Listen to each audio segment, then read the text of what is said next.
Allô tout le monde, j'espère que vous passez une belle semaine jusqu'à maintenant. Et aujourd'hui, comme vous allez voir dans le titre de la vidéo, on va parler du fameux lait. Le lait qui est considéré par certains comme un poison mortel, qui est vraiment dangereux à boire, qui pourrait entraîner des risques cardiovasculaires, des risques d'obésité, plein d'autres problèmes de santé, des boutons, des choses comme ça. Et là, aujourd'hui, je vais vraiment vous dire à quel point, justement, est-ce que c'est problématique de boire du lait? Est-ce qu'il y a des bénéfices à en boire? En fait, je vais vraiment m'attaquer à plusieurs mythes au sujet du lait. Donc, je vais parler de 5 mythes à ce sujet-là. Et ensuite, je vais vous proposer des alternatives qui vont être végétales si vous ne voulez pas boire de lait ou si vous avez d'autres problématiques de santé qui entraînent des restrictions vis-à-vis cet aliment-là.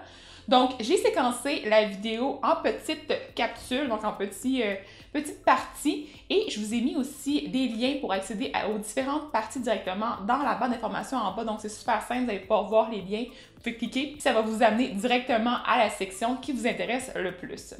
Donc, pour commencer, je vais vous parler du lait en tant que tel. Donc, la définition du lait, je ne sais pas si vous la connaissez, mais c'est le liquide qui est sécrété par les glandes mammaires et qui va servir à nourrir un nouveau-né.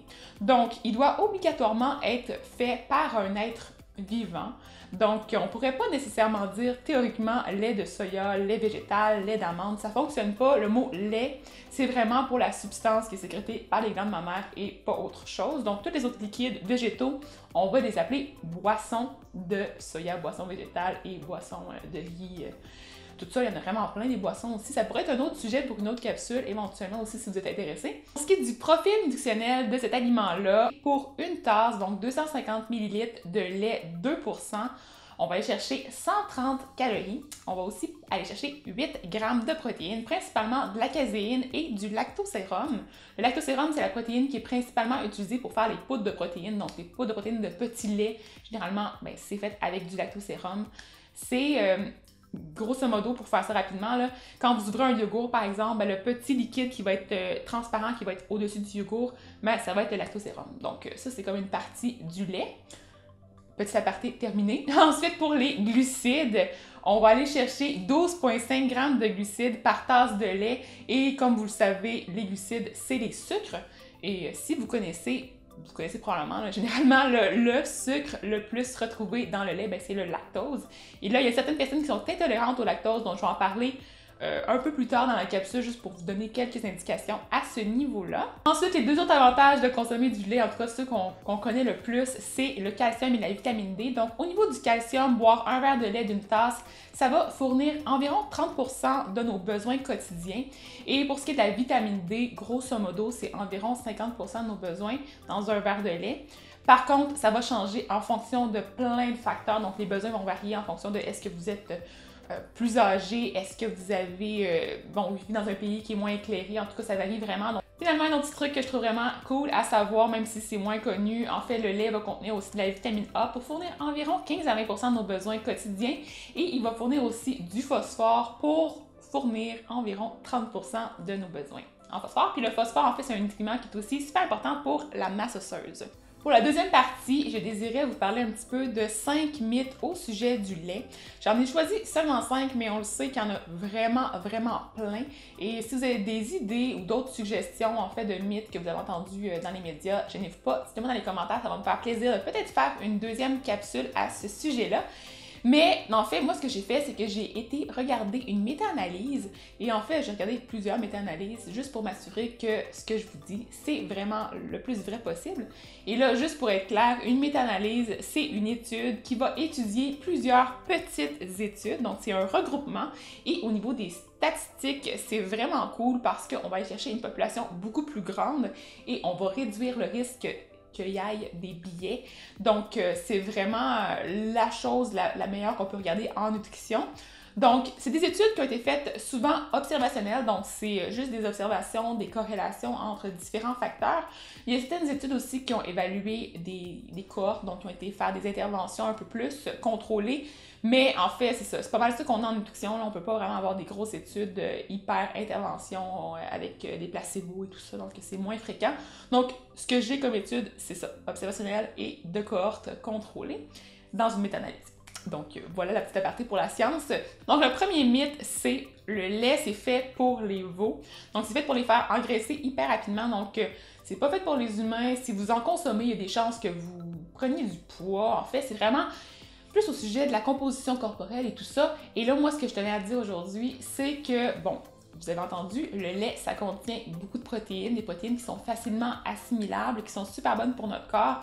Ça va contenir aussi pas tellement de calories au total, ça va avoir un pouvoir de nous bourrer plus rapidement et éventuellement, quand on va manger moins de calories pour perdre du poids, donc quand on va être en déficit calorique, ça va nous aider justement à perdre de la masse graisseuse, donc en mangeant moins éventuellement, mais aussi à garder les muscles, donc à garder cette structure musculaire-là qu'on veut vraiment garder, qui va faciliter la perte de poids saine et qui va faciliter une perte de poids qui va durer à long terme. Donc ça peut être une bonne façon en fait de vous aider à gérer la perte de poids. C'est pas obligatoire, mais c'est pas un aliment qui va nécessairement faire prendre du poids. En fait, c'est pas si calorique que ça, puis c'est pas si gras que ça, à moins que vous preniez du lait, de la crème, des choses comme ça, là, mais vraiment, c'est pas problématique à ce niveau-là. Puis ensuite, j'ai regardé une méta-analyse qui évaluait 24 différentes études, et selon cette analyse-là, donc on a pu dénoter une association positive entre la consommation de produits laitiers en général, tout particulièrement le yogourt et le fromage, et l'adiposité abdominale ainsi que la présence de surpoids. Donc plus clairement, ça veut dire que les gens qui consommaient des produits laitiers avaient moins de risques d'avoir de l'accumulation de gras au niveau abdominal et qu'il y avait moins de gens qui étaient dans la classe surpoids. Par contre, si on s'en tient vraiment au poids, vraiment plus globalement, les gens qui prenaient des produits laitiers n'avaient pas nécessairement moins de risques d'être plus lourds ou d'avoir un poids plus élevé. Donc, c'est ça au sujet du poids. Mon deuxième mythe, c'était le lait augmente le risque d'ostéoporose. Et ça, on l'a entendu vraiment très, très souvent, surtout en lien avec la population asiatique, en fait, plus précisément les gens qui viennent de Chine. On disait que cette population-là avait moins de risques, ou en fait était moins atteinte d'ostéoporose, ou il y avait moins de fractures au niveau des os, que la population qui était américaine. Et là, c'est peut-être une sursimplification un peu de la science, selon moi, parce que c'est une étude qui évalue, qui est une corrélation encore là, donc on va vraiment aller voir, ok, ils boivent pas beaucoup de lait, ils ont pas beaucoup de fractures, on met ça ensemble et on dit que c'est un lien de cause à effet, alors qu'il y a plein d'autres facteurs qui entrent en compte, puis c'est important de les considérer dans ces cas-là. Tout particulièrement, en fait, vous le savez probablement, là, en Asie, en Chine particulièrement, ils n'ont pas de neige, ils n'ont pas de glace. Donc, c'est sûr que la quantité de fractures est probablement un peu moindre parce que, bon, les personnes âgées qui marchent ici, c'est pas facile, on va se le dire. Des fois, c'est glacé, des fois, c'est froid. C'est pas évident là, de se déplacer au Québec, tout particulièrement, là, je te dis, c'est plus pour le Québec. Mais c'est normal qu'il y ait plus de fractures parce que ces gens-là, justement, il y a comme plus de risques, là. Il y a d'autres facteurs aussi qui rentrent en compte puis qui n'ont pas été évalués dans cette étude-là, notamment la consommation de fruits, de légumes, la consommation d'autres sources de calcium, d'autres aliments qui pourraient bénéficier à la masse osseuse. Aussi, il y a d'autres facteurs comme le niveau d'activité physique qui a vraiment une grande importance pour le maintien de la masse osseuse. Donc, je tiens à dire qu'il faut vraiment faire attention quand on regarde ce genre d'études-là. Il ne faut pas vraiment se fier aux gros titres qu'on voit dans la science, mais plutôt aller faire des recherches un peu plus poussées avant de faire des conclusions hâtives. Donc, moi, personnellement, ce que je peux dire au sujet du lait, c'est que le lait contient du calcium et le calcium est vraiment une bonne chose pour favoriser la masse osseuse. Donc, ça l'aide à augmenter la quantité de calcium qui va être dans la structure osseuse, ce qui va faire en sorte qu'il va être plus solide et éventuellement on va avoir moins de fractures. Et le calcium et la vitamine D aussi, le phosphore aussi, donc j'en ai parlé tantôt. Donc tous ces trois-là ensemble, même qu'il y a d'autres minéraux aussi qui vont contribuer à tout ce métabolisme-là, mais ça permet aussi de réduire la déminéralisation osseuse qui est entraînée avec l'âge parce qu'on le sait, quand on vieillit, on perd de la masse osseuse, on n'a comme pas le choix, c'est comme la vie. Et là, si on réussit à favoriser justement le plus possible l'accumulation de calcium dans nos os, on peut réduire à long terme les risques de fractures quand on va être plus vieux. Le troisième mythe, c'est le lait augmente la prévalence de cancer et encore là, je me suis fiée à une méta-analyse qui évaluait l'association entre la consommation de produits laitiers ou de lait plus particulièrement et la prévalence de certains cancers. Et là, ce que j'ai pu voir, c'est que pour ce qui est du cancer colorectal, du cancer de la vessie, de l'estomac et du cancer du sein, on peut voir que les gens qui consommaient plus de lait avaient moins de risques d'avoir ces cancers-là, donc il y en avait moins en général. Et il n'y avait aucun effet pour ce qui est du cancer pancréatique, du cancer de la vessie et de celui des ovaires. Donc, c'est ça qu'on peut voir pour ces différents cancers-là. Pour les autres cancers, j'ai aucune idée, je peux pas vous dire, il y a peut-être des risques. Pour ce qui est du cancer de la prostate, les études étaient plus mitigées, donc c'était assez controversé comme résultat.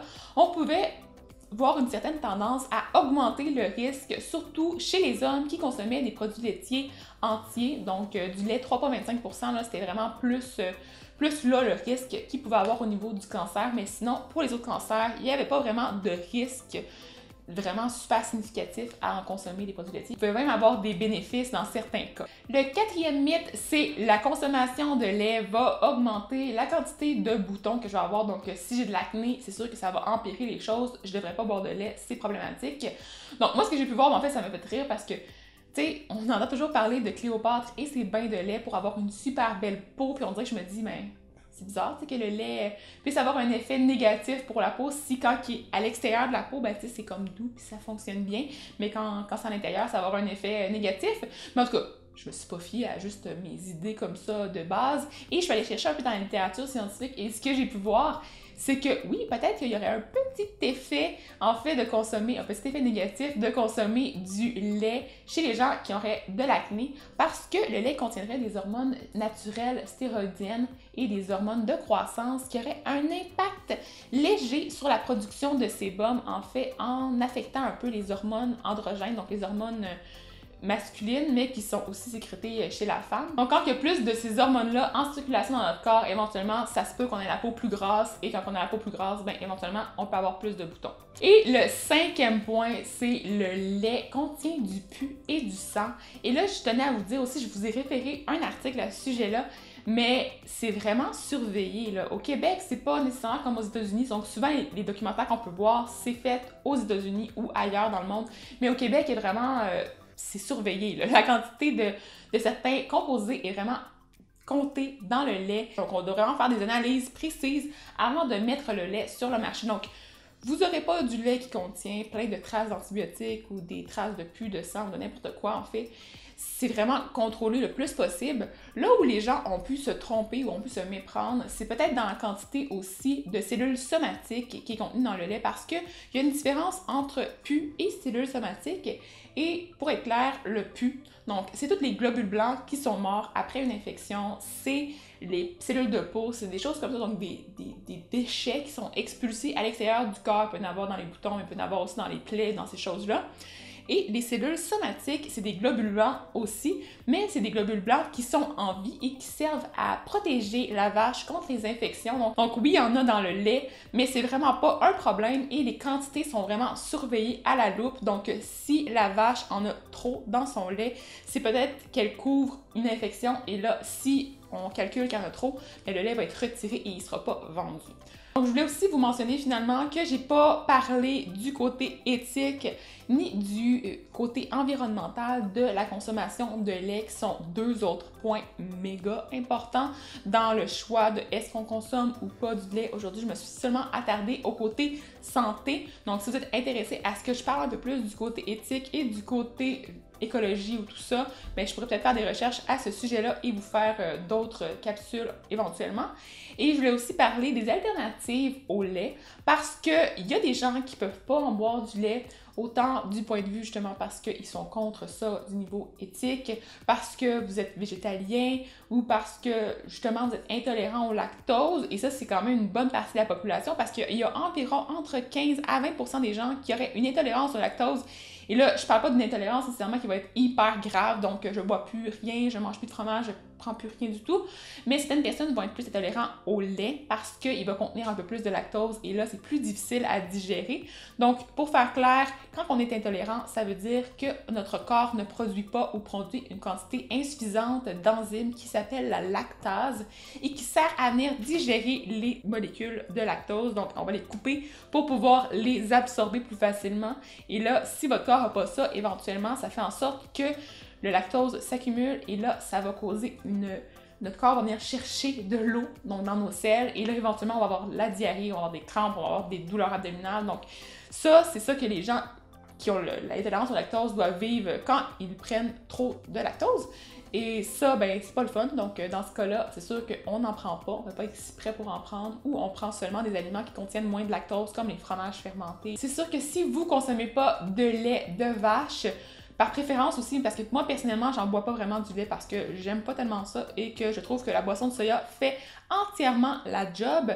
Mais en tout cas, si vous en consommez pas, je vous suggère d'opter pour la boisson de soya et celle qui est nature, pas la originale, parce que l'originale va contenir aussi du sucre ajouté et ça, c'est pas quelque chose qu'on veut et ça pourrait être négatif justement, au contraire, versus de prendre du lait. Donc, si vous prenez la boisson de soya, c'est important de ne pas prendre celles qui sont aromatisées, donc pas vanille, pas chocolat, à moins que c'est ça pour le plaisir, là. Je veux dire, ça, c'est pas... Vous avez le droit de prendre ce que vous voulez pour le fun, là. Mais pour le point de vue santé, je vous suggère vraiment d'aller pour la boisson nature sans sucre. Et éventuellement aussi, ce qui peut être pas pire, c'est la boisson d'amande, mais vraiment, elle contient pas beaucoup de protéines, la boisson d'amande. Donc, c'est pas la meilleure alternative du monde. Il faut vraiment s'assurer qu'elle soit enrichie en calcium et en vitamine D, mais moi, je m'en tenais à la boisson de soya, en tout cas, parce que c'est vraiment celle qui a le meilleur profil nutritionnel et qui va vraiment plus combler vos besoins. Donc, c'est pas mal ça pour la capsule d'aujourd'hui. Comme d'habitude, envoyez-moi vos suggestions, vos idées pour les prochaines capsules, si vous avez des questions, d'autres choses en lien avec tout ce qui est le lait. Est-ce que vous en buvez encore du lait? Est-ce que vous aimez ça? Est-ce que vous prenez encore les autres produits laitiers? Si vous voulez aussi que je vous parle du point de vue environnemental, l'impact que ça va avoir aussi au niveau éthique. Donc, je peux parler de plein de choses, là. Gênez-vous pas. Vous me dites ça dans les commentaires en bas, ça va me faire plaisir. Mettez-moi un pouce en l'air si vous avez apprécié la vidéo, donc un thumbs up. Je sais pas si j'ai toujours pouce en l'air encore, j'ai encore dit ça. Et abonnez-vous à ma chaîne si c'est pas déjà fait. On va se revoir dans une prochaine capsule très bientôt. Bye bye et à la prochaine!